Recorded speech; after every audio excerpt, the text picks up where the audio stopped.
Menteri Katanat ki kam jengok kai perthei ke Sorkar Jilla upol lingdo habakren halor ke Jingeh badang shen.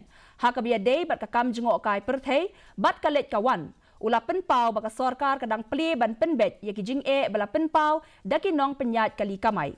Ula kedau ya ke Jingeh kren ke badang yai cekhmat bat ke komiti ke Sorkar hakabia day bat ki Jing dawa jangka all KHASI Meghalaya Tourist Taxis Association da ke babanjur ba on sawat ya kilat kilinti da ke Jingeh Trailang bat barok kiliang ka AKMTTA kala ya ke Jing dawa ke bakentup ya sautli ki mat sya menteri rang ba ke jella ukon rat ke sangma ha ke ba kala kentu ya ke Sorkar ba ke ban soy ya ke reciprocal transport agreement bat ke Assam.